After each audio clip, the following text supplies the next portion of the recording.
I can't believe what I've just read. Gareth Southgate, in my opinion, is totally inept. He's just made a decision that puts Declan Rice at risk massively. But before we get into it, if you do enjoy this daily Arsenal content, just do me a favour giving me a thumbs up on this video. So let's get into it.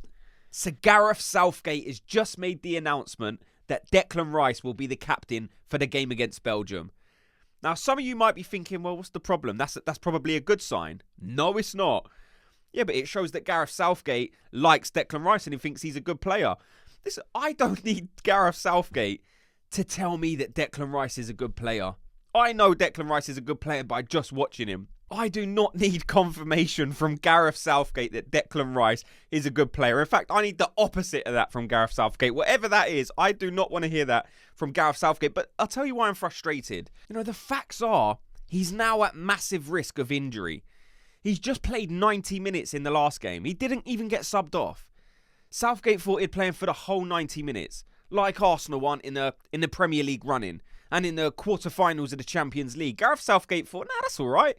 I'll just give him 90 minutes. What's the worst that can happen? Injury, Gareth. That's exactly what can happen. The last thing we need is another Kyle Walker scenario on our hands. We saw what happened in the last game. Kyle Walker limped off and he got sent back to Man City injured. Arsenal don't want that. Now, does that Kyle Walker injury help us out? Listen, maybe. I don't know if he's going to make the game yet, but maybe Gareth Southgate in that one particular circumstance has done us a favour. Hopefully we do miss Kyle Walker in that next game against City because it would be massive for Arsenal. We know we've got injury worries as well. Saka, Martinelli, there's two of our best free forward players out injured. Now, will they make the game? I don't know. Arsenal's squad at the minute doesn't have the most depth in the world, so we can't afford Declan Rice to get injured. It would be massively detrimental to our title hopes. It would probably collapse them altogether, if we're being honest. Because who else do we have? We have a Jorginho in central midfield. Can he play the number 6 role on his own? No, not in my opinion. Not without a Declan Rice next to him. But you've got Thomas Partey who's just come back. Is he ready? No. He's looked rusty as anything in the past few games where we've seen him make an appearance. Now, I do think Thomas Partey is a really, really good player if we can get him to the level that he was last season. I don't know if that's possible yet, though. The evidence isn't there to suggest that Thomas Partey can be the player that he was last season. This is a player who's riddled with injury. We need to be very careful what we do with Thomas Partey.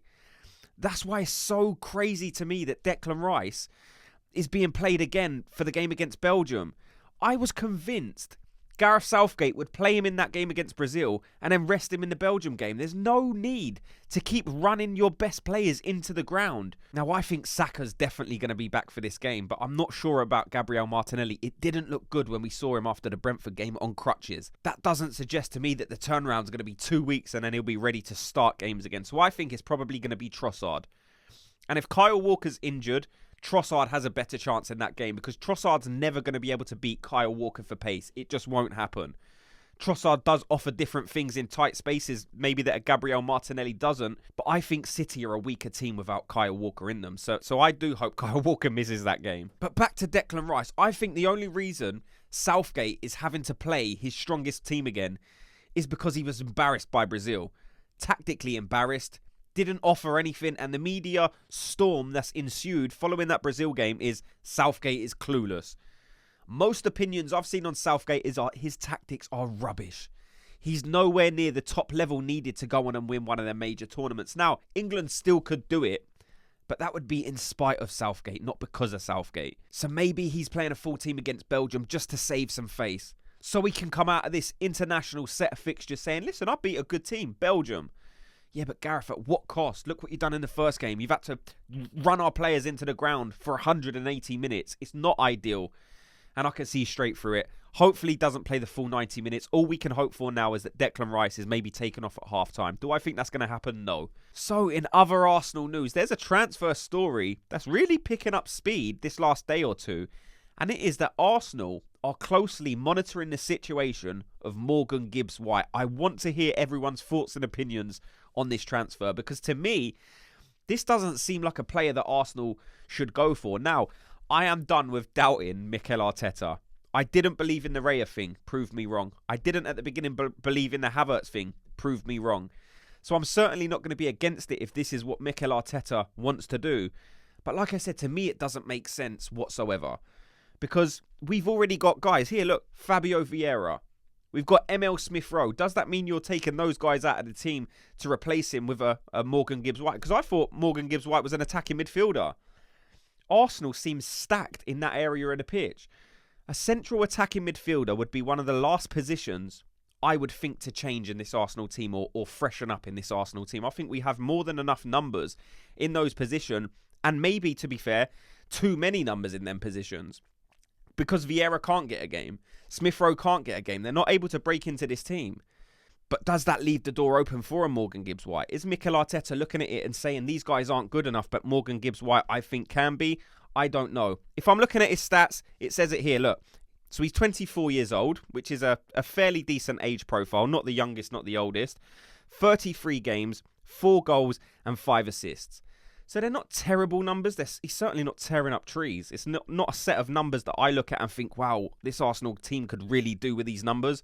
Because we've got players on the pitch and on the bench who are outperforming these numbers by quite a distance.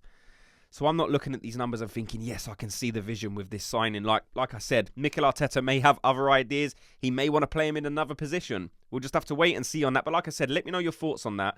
Because I don't think it's a good deal.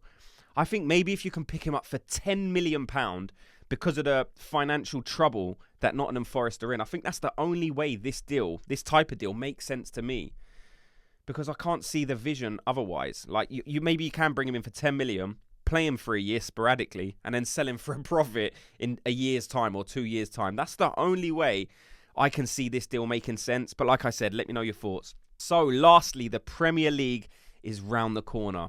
Arsenal are playing at the end of this week. How good does that sound? No more international football. No more Southgate ball. We are back to Mikel Arteta's masterclasses being shown on display once again. And I hope it is in that game against City. Of course, we're going to have so much content coming up about the Man City game. So make sure you're subscribed because we've also got the match breakdown coming probably in 2 days' time. So make sure you're subscribed so you don't miss that. Because there are so many talking points to go through. Is Gabriel Martinelli going to be fit? Because we know he pulled out for Brazil. Is Bukayo Saka going to be fit? Gabriel Martinelli, is he going to be fit? Thanks so much to everyone for watching and listening. Before you go, if you could just hit like and subscribe, and I'll speak to you all in tomorrow's video. Gooners, have a good day.